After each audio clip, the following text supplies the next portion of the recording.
Hey guys, Analog Man here for another deck profile, and as you can see from the thumbnail or title technically, we are looking at a old deck for once. And surprisingly, in testing, I've found that this actually has a pretty good way to counter the current meta, which is mainly Beals, Crossheart, and technically a little bit of like War Greymon and some other stuff, but I haven't really seen much. My locals has mostly been Gallantmon so far, and maybe like one Galmon. Shout out to my friend Alex for still repping Black War Greymon X. That deck is still pretty good, still solid, but that nerf really hurt it. Honestly, I feel, but you know that's just how it be. But we're looking at a deck that has seen use since like BT9 all the way up to now, and it's only honestly gotten better. We will be actually getting more support later on. We will be getting some new cards specifically. We will be getting a new. It's sort of like a memory boost, but it's better because it allows you to not only instead of gaining memory, you can reduce the cost of the evolution by 2. We won't be getting that until I believe BT13, but for now, we have something different. We have a new play essentially, but thanks to Quartzmon, specifically, Grandis was already kind of in a pretty okay spot. It wasn't like there. It's kind of roughly in the same spot as Metal Guru, where it's there, but it's not seeing as much representation anymore. But I feel that this deck is still very solid, even without like any of like there's literally the only new card that you add into this is just Quartzmon, but him being there actually hurts a lot of the top tier meta decks because Beelsmon usually has to have at least one or two tamers out, along with maybe one Beals and one small guy, right? And then with Crossheart, they have a lot of tamers and they usually have one big guy. But the thing is that you have access to stuff that basically reduces its own cost and gains a lot of memory, and a lot of stuff in green is still dirt cheap to basically evolve into. So it actually has a very good matchup against Beals because of how cheap it like how cheap everything is to essentially do. Uh, but that's essentially its advantage because that's what the meta has essentially turned into, is that a lot of the top decks usually get stuff done mainly because they use very little memory and pass the opponent to very little memory. And that is the case of green since essentially its inception because of Digisorption and a lot of other effects that's gone like Digibursting. And now, with the X antibody stuff also, it made it really broken. But the main thing that was keeping this deck, honestly, I feel, the main thing that was keeping this deck from winning was the bricks. The problem with this deck is that basically just like every stack deck, like Black War Greymon X, Metal Guru X, just any of the stack decks that we saw, if it bricked, you basically were dead in the water. But thanks to Mulligan being fully official now and allowing us to do it at least once, we can potentially fix almost every single busted hand that we cannot use, basically. And because of that, in testing, I've found that this deck is way more consistent now thanks to the Mulligan. Because if you don't have that hand with a rookie, you can just mulligan it away, and then you get the hand with the rookie, and you're basically solid. Because especially with this deck, you run at least 14 rookies, so you should see it at some point. And usually, if you don't, that's just incredibly bad luck. But with mulligans helping, this deck becomes way more consistent than it used to be because now you can get out of your dead hands, which is amazing. Anyway, let's actually get into the deck profile so you can actually know what I mean. For the eggs, we are still technically running the old Yokomon from BT5 because this one gives the plus 2000 when digibursting, which is really solid because it boosts along with the Grandis's boost. You're boosting by 6,000, so your guy basically becomes 18,000, which is stronger than basically everything in the game. So you're basically guaranteed to not even need jamming, honestly. The only thing you really honestly have to worry about in this deck is option cards, and Beals does run a bit, but if you're lucky enough, you really won't run into them, and most of the time they'll have milled it out by that point and basically sent it to their trash, so you don't have to deal with it. But mainly it's like against decks that just like especially like the stack decks like Gallantmon, there isn't really that much removal in the deck because they just can't fit it. So you're basically guaranteed to just like swing in and do a lot of damage. And with Mimi in the deck as well, you're guaranteed to basically get a little rookie that can basically stop them or basically win the game for you, even if your Grandis goes down from any option. So it's really solid. But yeah, Yoko is staple. You can run Gummymon, but I feel like this is a little bit better because you get that extra boost regardless, and you are digibursting, so you do get the benefit from it every time, which is really nice. So for rookies, of course, I mentioned we are running 14. So first off, we are running 4 of the Kukuamon because Kukuamon is still very cool, especially the BT10 version, way better than the old BT1, BT2 version because that one required 1 cost and it only gave you that extra security check. And normally you'd be digibursting this away, so you really didn't really get much benefit. But this one, when you delete a Digimon by battle, you just gain 1 memory, and this can potentially help you push them to only 1 memory, which is really crucial against a lot of the meta decks right now. So this guy is actually really important now for once. So really cool, still very solid. Then, of course, we're running 4 of the Kukuamon X antibody because this is one of your main searchers. It can also allow you to search more by evolving on top of Kukuamon. And the fact that, it's just, as I said, you can search for stuff with him, which is really solid. It hits almost every single thing in your deck, except for the hybrid, which we run, but that's mainly to make our stack bigger. Then we run 2 Terriermons. Terriermon is really important now, especially against Beelzemon, because this stops them from getting any memory during their turn, and anybody who's played against Beelzemon knows that that is the main crux of their deck, is that they need to gain memory off of effects, not off their tamers, but specifically from effects. So if you have Terriermon out, they basically cannot do anything because they rely on the memory going back to their turn multiple times, because if not, they can't get anything done without passing you to like 3 or 4 half the time. So really important to have Terriermon in the deck. You could bump this up to 3, but I feel 2 is already solid enough that you'll see him a lot. And with this deck, you're evolving enough to see this pretty often. So I like just running 2 for now. I feel like maybe if I encounter more Beals decks, which my meta does have a lot, I feel like I could bump this up to 3, but we will see. For now, we're having 2 of them just to have it in a deck. Then we still run 2 of the old Tentomon from the starter deck 4. This guy is still very solid, even though he doesn't see as much use as he used to. This guy is still another searcher for your deck, and the fact that it adds any green Digimon card is basically your entire deck, and it also includes Quartzmon, so potentially you can get Quartzmon off of him. So I like having at least 2 of them, because he's still a really good searcher until we get a better one. And then also we are running Pomomon because, as you know, a lot of the meta decks do like to play Digimon by effects, so this does stop it, especially Beals. This will help immensely against it, so really crucial to have at least 2 of this as well. And yeah, that's basically all the rookies we run. As I said, we run 14 exactly. That's 8, and then, yep.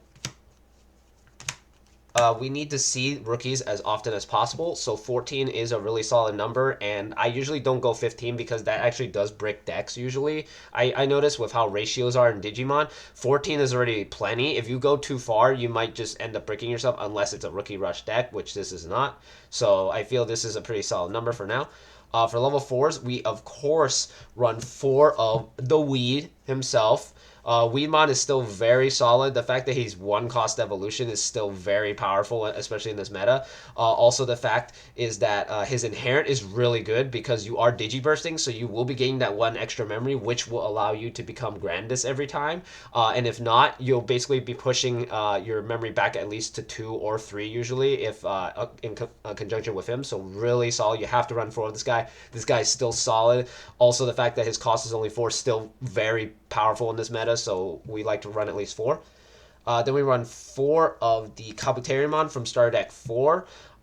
This guy is still really good also because of his 1 cost evolution. It does kind of suck sometimes that you have to hard play him, but the fact that he's a blocker can help you immensely against a lot of the meta decks, especially Crossheart. Crossheart kind of dies to this a lot, so I like having at least 4 copies because it's a blocker to stop them from rushing you, which is really important. Then we run for the last level 4, which in total we run 10, is Metal Kabuterimon. I haven't really I haven't really had to use his effects as often. It's mainly to do the extra evolution, the one cost on top of these two. But the cool thing is that occasionally you can stack it on top of this, and it because it has a hybrid in its traits, you can suspend something, which is really cool. But that usually doesn't really come up. It's mainly to just like further evolve or to basically evolve for 2 cost and swing for game. That's usually what happens with him. I usually just evolve him and or swing with game with Mimi by evolving her into him, so it's really cool. But yeah, we're running these 10. For level 5s, we've only run 8, and as most people who've seen Grandis or played it, you know that you have to run the 4 Okuamon because Okuamon is still one of the best promos for Grandis specifically because it's just so strong. The fact that it just makes it so all your opponents' Digimon gain the effect where they basically lose a memory if they're suspended, which is really powerful because in conjunction with its X form, you can just gain extra memory, which will help you evolve into GrandKuwaga and then into Grandis, which is really strong. Also, its inherit allows you to pierce through, so you're basically getting rid of their board and checking all their security, which will basically force them to respond as fast as possible, because if they do not respond next turn, they basically lose. So this is a really solid card. You have to run 4. No substitutes, nothing. You have to run 4 of this. I have seen some running the old Okuamon from BT2, but I feel that one's not as powerful. Yes, the other one does cost 2, but this is worth it way more because you get that piercing and you get that extra memory. So I feel this is the better choice.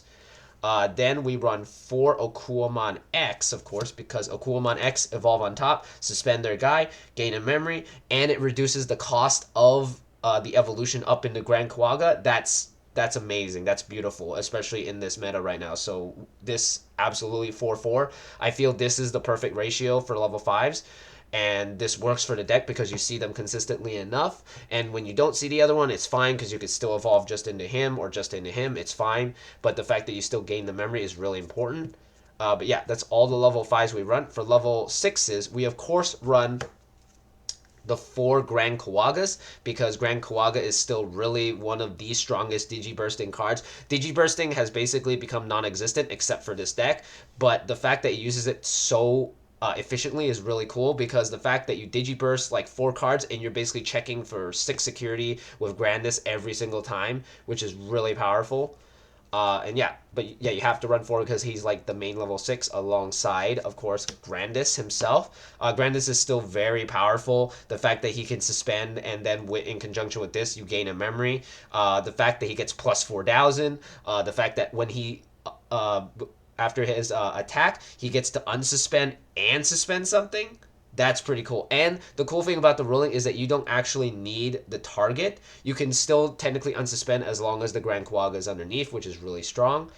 Usually you don't want to just straight up evolve into this without GrandKuwaga, but sometimes you kind of have to. But in that sense, you still get kind of the piercing, which is really solid. And he is a 6,000 beater, so occasionally you will have to do it. But so far, I haven't had to do it as often as I used to have to before.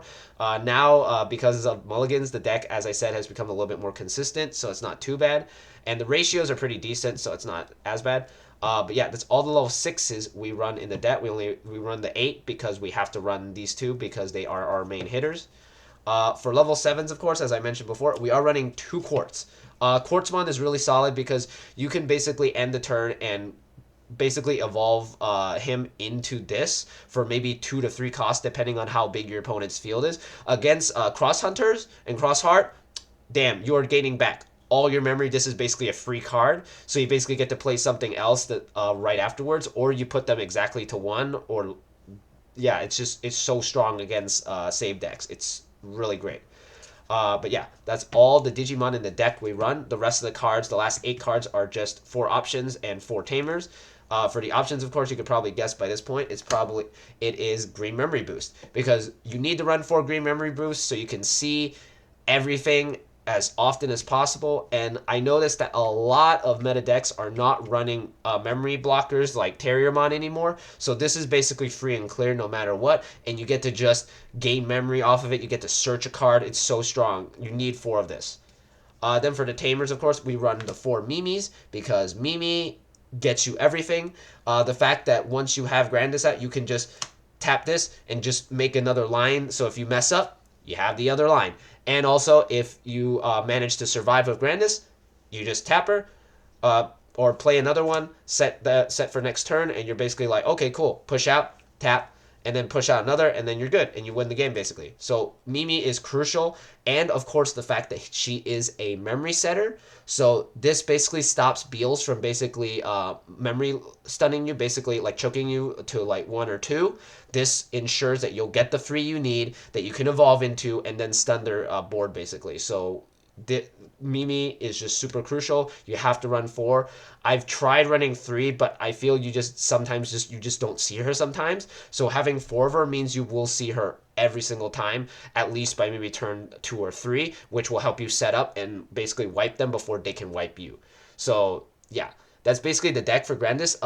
Grandis is really, honestly, really dirt simple. It's like playing a red deck, which is very aggro, very fast. But the only difference is that because red now has kind of like that nerf with Greymon X, which was basically one of their best cards, they've kind of slowed down a bit. But with green, you have not only the aggressiveness of red now, but you also have the cheap cost, as I mentioned, because green has always been all about cheap costing evolutions, which actually, surprisingly, in this meta is very powerful. It's why Bloomlordmon probably also is just as good now in the meta because of Quartzmon and just how much it can plus off of suspended guys now. But yeah, basically that like Grandis I feel is just really strong, and I wanted to get this deck out so people can at least try and bring it back, because this deck, it was a really cool deck, honestly. It was really awesome. But the problem is that because of the fact that it would just brick so hard, like occasionally it would just be just unplayable sometimes. And I can see why people just kind of like stop playing it, because it was just because of those issues, it just made the deck so just not fun to play sometimes. But now with the new rules, we can potentially just we have at least a little bit of a boost until we get new support in BT13, which will help this deck immensely to the point where we can potentially like just win the game essentially.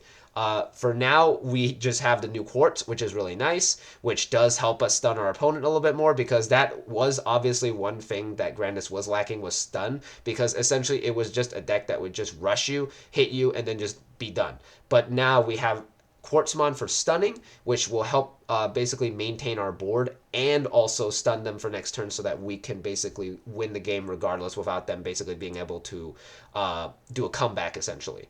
But yeah, anyway, as I mentioned a lot with these decks, this is a template for you to mess with and to build your own version. This is just my version of it so far, and I obviously, I will be making tweaks to it no matter what, because, depending on how my meta shifts or whatever, I will change it accordingly. And yeah, that's just how, yeah, that's just it.